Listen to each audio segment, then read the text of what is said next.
Hello everyone, welcome to my channel. Please subscribe and stay tuned by clicking the bell icon.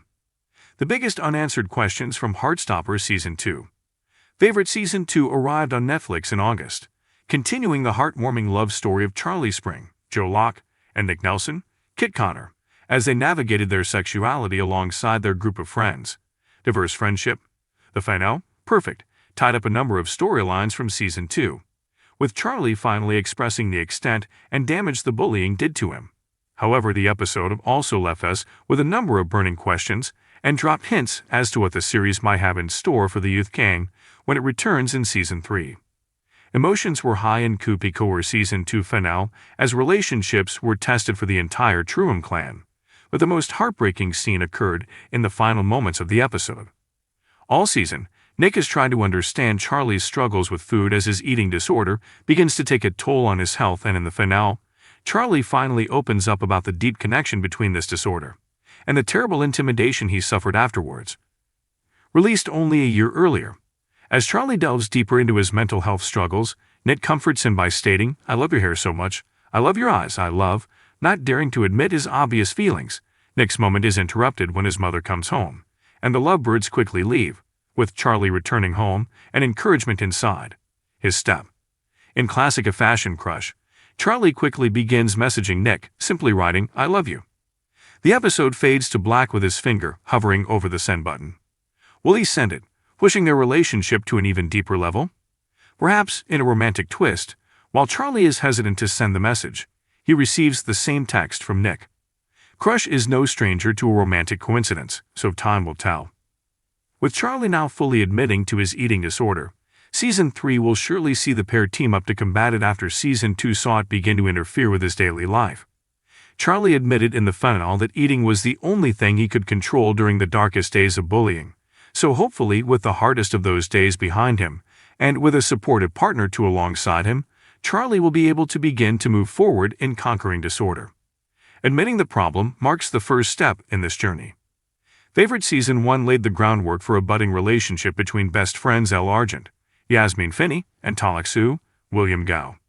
Season 2 saw the future couple explore their feelings for each other, but it wasn't smooth sailing once their romance began. As Elle's confidence grew, so did Tao's fear of losing her, with his father's death at an early age having great ramifications for him in the present. Testing him further, Elle ended up with a place at the prestigious Lambert School of Art, further distancing him from Ta, a prospect he struggles to deal with. Knowing it's best for his girlfriend's future, Tao supports Elle in her decision to attend school, but it certainly won't be easy for him over the next year. Their separation will surely test his character growth. Coupe de Coeur is a true ensemble show, constantly adding to its roster of characters while expanding on existing ones, allows the series to explore a wide range of topics, and particularly a range of sexualities. Most of the show's characters went through a journey in the first 2 seasons, experimenting with their sexuality. However, a character who had long thought she was straight seems to have some food for thought.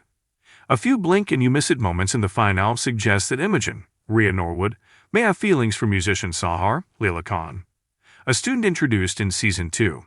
After an awkward encounter between the two earlier in the episode, Imogen finds herself alone at the prom, watching Sahar perform with her band on stage. The two briefly pass each other, which follows an uncertain and confused look from Imogen. The two have had a complicated friendship, with their past brought up throughout Season 2, but the finale seems to add a romantic layer to their dynamic. Has Imogen been running away from her romantic feelings for Sahar since she ghosted him a year earlier? The finale clearly hints at this. We'll have to wait until Season 3 to truly explore in the early stages of exploring her sexuality. Isaac, yours Donovan, spent Season 2 struggling to come to grips with his. After being unsure if he could ever feel romantic towards anyone, Isaac begins to explore the concept of asexuality, feeling excluded and like he can't open up about it to his friends. He takes his research into his own hands, and in traditional Isaac fashion, he reads books on the concept. Reading has always been his escape mechanism anyway. We wonder how Isaac will continue to deal with his situation. Will he ever come to terms with how he really feels? Isaac's struggles with coming out seem just as raw as Darcy's. Kizzy Edgel struggles with his mother. The finale highlighted how complicated their relationship is, with homophobic abuse driving her to run away, eventually finding refuge with her friends. Although the finale provided a temporary solution to the situation, Darcy cannot run away from her mother forever, and Season 3 will surely remedy that. Will there be a return to their fractured relationship, or will Darcy hold on, regaining her confidence? Hopefully the wait for Favorite Season 3 won't be too long, since it's already confirmed to be in development.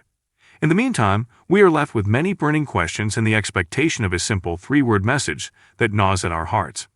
If you liked the video, don't forget to like, comment, and share.